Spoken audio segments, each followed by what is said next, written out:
ஈசா நபி இன்னொரு இடத்துலையும் அவர் கடவுள் இல்லை மனிதன்தான் அப்படிங்கிறத ப்ரூவ் பண்ணுறாரு. என்ன சொல்கிறாரு? ஓய்வு நாள், அதாவது சனிக்கிழமை ஒன்றில் இயேசு வயல் வழியாக செல்ல நேர்ந்தது. ஒரு வயல் வழியாக போகிறார். அவருடைய சீடர்கள் கதிர்களை கொய்து கைகளால் கசக்கி தின்றனர். அந்த வயல்வெளியில் போயிட்டு அப்படியே அதை கசக்கி அதை சில இது பறித்து கசக்கி சாப்பிட்றாங்க. அது சாப்பிட்டோன்னே இவங்க என்ன சொல்கிறாங்க? பரிசேயரில் சிலர், பரிசேயர்னால் யாருன்னா அந்த சாமியாருங்க, மத குருமார்கள், அஜ்ரத்துங்கன்னு வச்சுக்கோ. அவங்க என்ன சொல்கிறாங்க? ஈசா நபியை பார்த்து பழி போடுறாங்க. பத்தியா, இவர் ஷரியத்தே ஃபாலோ பண்ணல. புரியுதா? குரான்லேயும் அதே குற்றச்சாட்டு ரசூலா மேலே வைக்கிறாங்களா?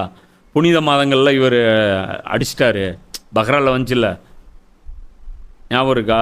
புனித மாதங்களில் புனித எல்லையில் பனு நஹ்லாங்கிற ஒரு சம்பவம் நடக்குது. அதில் இதே குற்றச்சாட்டு இவர் வைக்கிறாங்க.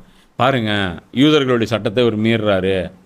கேத்தா யூதர்களுடைய வம்சத்திலேருந்து தான் வந்த இறை தூதருங்கிறாரு. ஆனால் பாருங்கள் எப்படி கதிர் பிடுங்கலாம். இன்றைக்கி எதுவுமே எடுக்கக்கூடாதுல்ல. இவனுக்கு மீனே பிடிக்கலாம், அது வேறு விஷயம். ஆனால் இவர் பறித்தது குற்றமா? யார்? ஈசா நபியும் அவங்களுடைய சஹாபாக்களும் பறித்தது குற்றமா?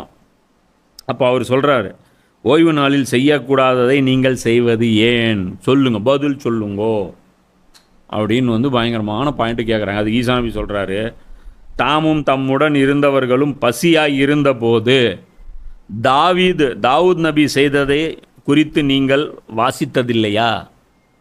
அவர் என்ன சொல்கிறாரு? இப்போ நான் பண்ணுறேன், இதுக்கு முன்னாடி இந்த சம்பவம் உங்கள் வரலாறுகள் நடந்ததே கிடையாதா? ஓய்வு நாளில் இது மத்தேயுவில் 6வது அதிகாரத்தில் 1லேருந்து இது ஃபுல்லாக அப்படியே அது படித்து பாருங்கள், உங்களுக்கு டீட்டெயிலாக தெரியும். ஸோ இந்த இடத்துல இவர் கம்பேரிசன் யார் கூட பண்ணுறாரு? நான் செய்கிறது உங்களுக்கு புதுசாக தெரியுது, தாவூத் செஞ்சார், அது பழசாக அதில் தெரியலையா உங்களுக்கு? அப்போ நானும் தாவூதும் ஒன்றுன்னு தானே அவர் சொல்கிறாரு. புரியுதா இல்லையா? யாரோட கம்பேர் பண்ணுவீங்க? நீங்கள் ஒரு டிரைவரு வண்டி ஓட்டுறீங்க, 18 தான் மைலேஜ் வருது.